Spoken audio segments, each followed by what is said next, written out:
모세의 법대로 정결 예식의 날이 참에 아기를 데리고 예루살렘에 올라가니 이는 주의 율법에 쓴 바 첫 해에 처음 난 남자마다 주의 거룩한 자라 하리라 한 대로 아기를 주께 드리고 또 주의 율법에 말씀하신 대로 산비둘기 한 쌍이나 혹은 어린 집비둘기 둘로 제사하려 함이더라. 예루살렘에 시므온이라 하는 사람이 있으니 이 사람은 의롭고 경건하여 이스라엘의 위로를 기다리는 자라. 성령이 그 위에 계시더라. 그가 주의 그리스도를 보기 전에는 죽지 아니하리라 하는 성령의 지시를 받았더니 성령의 감동으로 성전에 들어가매 마침 부모가 율법의 관례대로 행하고자 하여 그 아기 예수를 데리고 오는지라. 시므온이 아기를 안고 하나님을 찬송하여 이르되 주제여 이제는 말씀하신 대로 종을 평안히 놓아주시는도다. 내 눈이 주의 구원을 보았사오니 이는 만민 앞에 예비하신 것이요 이방을 비추는 빛이요 주의 백성 이스라엘의 영광이니이다 하니 그의 부모가 그에 대한 말들을 놀랍게 여기더라. 시므온이 그들에게 축복하고 그의 어머니 마리아에게 말하여 이르되 보라 이는 이스라엘 중 많은 사람을 패하거나 흥하게 하며 비방을 받는 표적이 되기 위하여 세움을 받았고 또 칼이 내 마음을 찌르듯 하리니 이는 여러 사람의 마음의 생각을 드러내려 함이니라 하더라. 또 아셀 지파 바누엘의 딸 안나라 하는 선지자가 있어 나이가 매우 많았더라. 그가 결혼한 후 7해 동안 남편과 함께 살다가 과부가 되고 84세가 되었더라. 이 사람이 성전을 떠나지 아니하고 주야로 금식하며 기도함으로 섬기더니 마침 이때에 나와서 하나님께 감사하고 예루살렘의 속량을 바라는 모든 사람에게 그에 대하여 말하니라.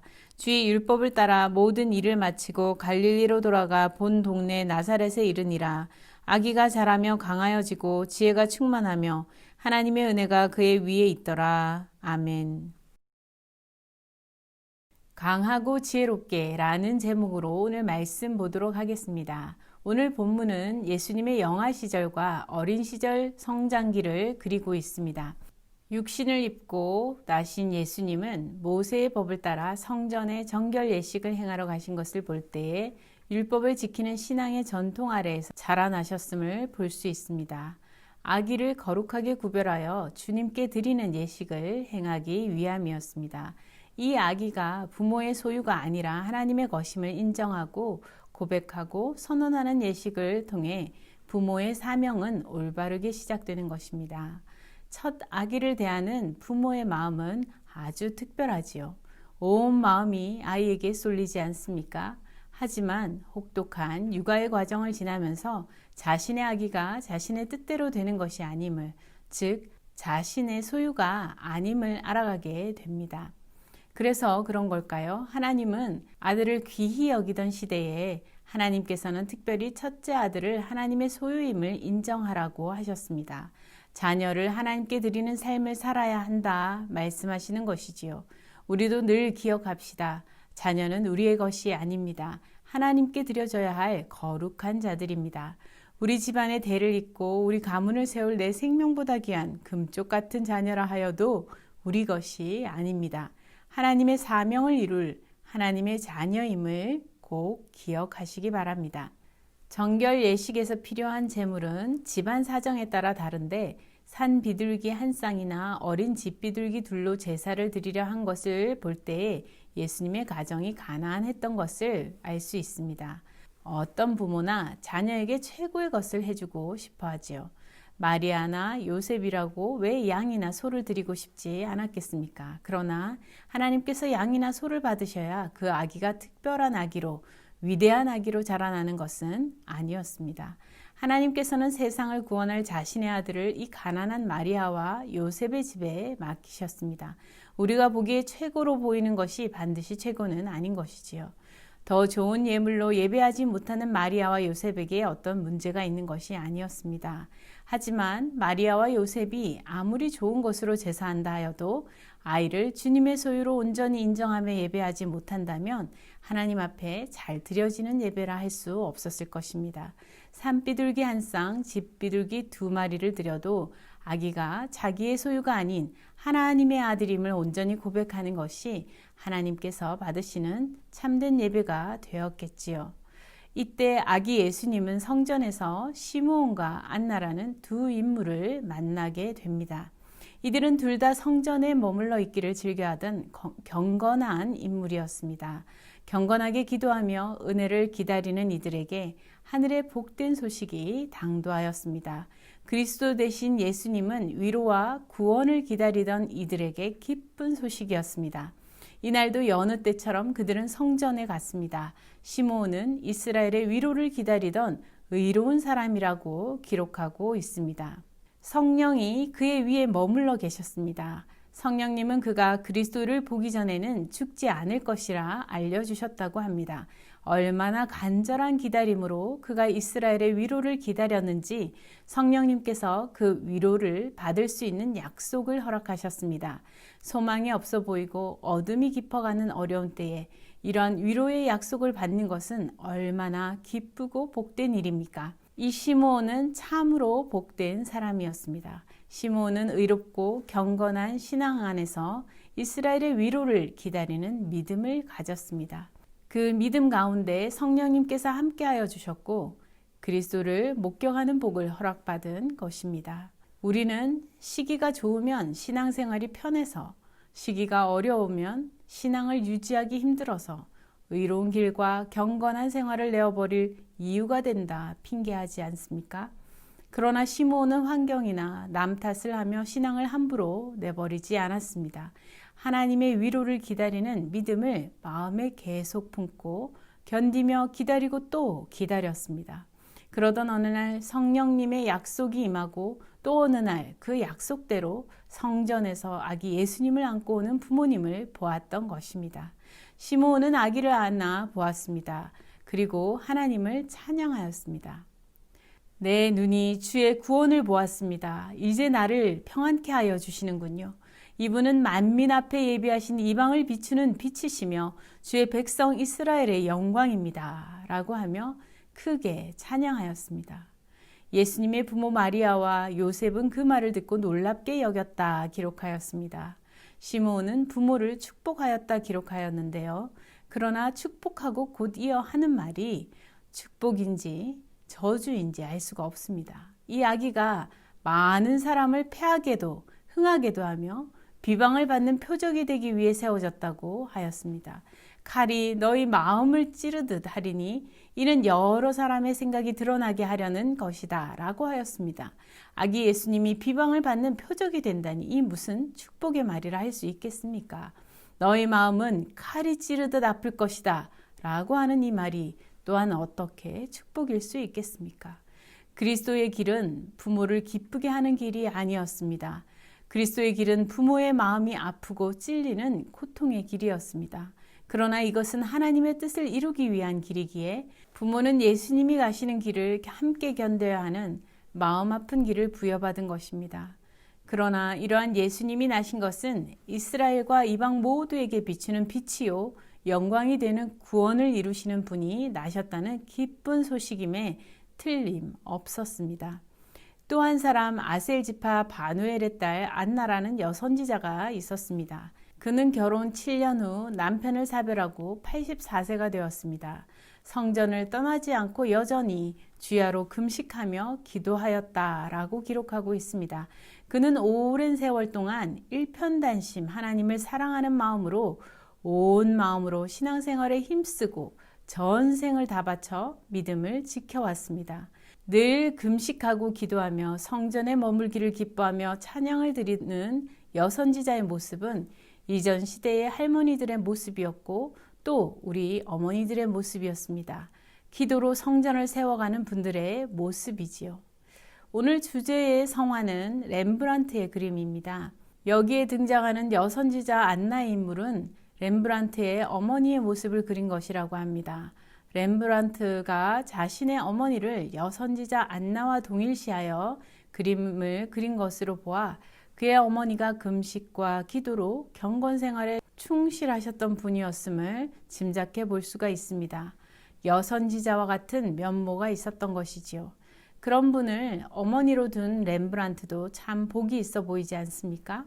이러한 신앙의 모습을 보여주신 믿음의 선진들 중 여러분도 기억나시는 분이 있습니까? 우리의 신앙을 길러주신 이러한 신앙의 어머니들의 모습을 오늘 우리들은 너무 많이 혹시 잃어버리고 있지는 않나 생각하게 됩니다. 오늘 말씀을 통해 우리들을 돌아볼 수 있기를 바랍니다. 우리도 전심으로 하나님을 사랑하고 하나님께 늘 기도하는 삶으로 교회를 섬기고 교회를 세워가는 그런 신앙생활을 할 수 있기를 바랍니다. 그리스도 대신 아기 예수님을 성전에서 만난 안나는 큰 기쁨과 감동으로 하나님께 감사의 기도를 드렸습니다. 그리고는 예루살렘의 속량을 간절히 바라는 모든 사람에게 그에 대하여 말하기를 시작하였습니다. 기쁜 구원의 소식을 전한 것이지요. 하나님의 구원의 약속의 말씀이 이루어졌어. 그리스도께서 나셨다고. 우리는 이제 혼자가 아니야. 하나님께서 우리와 함께 하셔. 이제 우리에게 소망이 있다는 거지. 하나님께서 우리 구원을 반드시 이루실 거야. 라고 하며 회복과 구원을 바라는 모든 이들에게 예수님의 오심을 전하였습니다. 아기 예수님은 구원을 바라는 이들에게 기쁜 소식이었으며 소망의 빛이었습니다. 예수님은 아무런 힘도 없는 아기일 뿐임에도 불구하고 시므온과 안나뿐 아니라 속량을 기다리는 모든 이들에게 예루살렘과 이방인의 빛이 되실 분으로 기쁨과 참 소망이 되셨습니다. 우리는 큰 일을 이루기 위해 힘을 쌓아 강하여져야 한다고 생각합니다. 많이 배워 지혜로워져야 한다고 생각합니다. 그래야만 한다고 생각합니다. 그러나 그것이 구원을 이루는 전제 조건은 아닙니다. 약하여도 지혜롭지 못해도 하나님의 은혜와 섭리가 우선입니다. 아무런 힘이 없던 아기 예수님은 이미 온 세상의 소망이셨습니다. 율법을 따라 모든 예식을 마치고 예수님은 갈릴리 나사렛 동네로 가서 자라났다 기록하고 있습니다. 마지막 40절에는 아기는 성장하며 점점 강하여져 갔고 지혜가 충만하였으며 하나님의 은혜가 그의 위에 있었다 하였습니다. 40절은 한 절이지만 예수님의 어린 유년 시절을 표현해주는 아주 긴 시간의 의미를 담고 있습니다. 자녀가 하나님의 소유임을 고백하며 하나님께 드림으로 자녀 양육을 시작한 마리아와 요셉은 여전히 주의 율법을 따라 말씀을 가르치며 예배의 삶을 가장 중심에 두고 아기 예수님을 양육했을 것입니다. 또 시몬과 안나의 말도 마음에 품고 양육했겠지요. 이들은 예수님을 자신들의 자녀로 기르는 것보다 아기 예수가 하나님의 뜻을 이루는 하나님의 사람으로 자라나는 것을 돕고 지켜보아야 했습니다. 어느새 아기는 점점 자라가 강하여지고 지혜가 충만한 그런 아이가 되어가고 있었습니다. 예수님이 강하여지기 위해 최고의 학교를 다녔다거나 부모나 조부모가 최대의 자산을 들여 교육했다는 것이 아니었습니다. 지혜가 충만하기 위해 최고의 랍비를 쫓아다니며 철저히 교육받은 것이 아니었습니다. 우리 시대에는 자녀들의 삶이 부모와 조부모의 부와 권력에 의해 좌지우지된다 생각하는 일들이 많습니다. 그러나 자녀들이 사명을 이루는 삶은 부모와 조부모의 부와 권력이 아니라 참 하나님의 손에 달려 있음을 믿고 여러분 모두 자녀가 온전히 하나님의 소유임을 고백하는 부모님들 다 되시기 바랍니다. 예수님은 당시 사람들이 말하는 강함과 최고의 지혜를 쌓아갔다는 말이 아닙니다. 예수님은 세상을 위하여 자신을 내어놓을 수 있을 만큼 강하여져 가고 계셨습니다. 바리새인들과 서기관들의 자기 기만을 이해하실 만큼 지혜롭게 되어가고 계셨습니다. 인간의 죄악이 역사의 종말을 재촉하고 있는 것과 구원을 섭리하시는 하나님의 말씀의 참 뜻이 무엇인지 어떠한지 아시는 지혜로움이 더해져 가고 계셨던 것입니다. 오직 이것은 하나님의 은혜의 빛이 그 위에 있었기 때문입니다.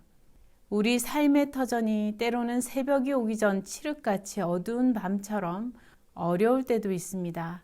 그럴 때도 하나님의 구원의 약속 가운데 소망을 품고 한결같이 기도하며 경건하게 의롭게 기다리던 시므온과 안나처럼 우리도 성전에서 기도하며 믿음을 지키고 기다리는 성도 다 되시기 바랍니다. 세상적으로 강하여지고 지혜로워지는 방법을 추구하는 것이 아니라 약할 때 강함 주시는 하나님을 바라보는 지혜가 충만해져가는 성도들 다 되시기 바랍니다. 우리를 구원하시고자 한없이 약하여지심과 세상의 어리석음을 택하신 예수 그리스도의 은혜의 빛이 우리 가운데 가득 비추어 구원의 은혜가 있을 줄 믿습니다. 함께 기도하시겠습니다. 주님, 시므온과 안나와는 달리 우리는 기다릴 줄 모르는 연약한 신앙을 가졌습니다. 기다림 속에 믿음의 모습이 흐트러지고 경건의 모양도 경건의 능력도 쉽게 잃어버리고 말았습니다. 주님, 저희를 불쌍히 여겨 주옵소서. 이제는 힘써 기도하는 가운데 시므온과 안나처럼 경건의 모양과 능력을 안고 살아갈 수 있게 하여 주옵소서. 또 우리는 세상의 관점으로 강하여지고 지혜롭게 되고 싶어 하였습니다. 자녀를 양육할 때에도 욕심을 내려놓지 못한 채 자녀들을 재촉하며 힘들게 하였습니다. 용서하여 주옵소서. 열심을 낼수록 잘못된 길로 가기도 하였습니다. 주님, 불쌍히 여겨 주옵소서. 우리 자녀들과 우리들이 주님처럼 하나님의 구원의 거룩한 사명에 나 자신을 내어 놓을 만큼 강하여지게 하시고 하나님의 뜻을 온전히 깨달을 만큼 지혜롭게 되게 하여 주옵소서. 오직 하나님의 은혜 가운데 거하기를 간절히 소망합니다. 예수 그리스도 안에 비추이는 은혜의 빛을 오늘도 우리에게 비추어 주옵소서. 예수 그리스도 이름으로 기도드립니다. 아멘.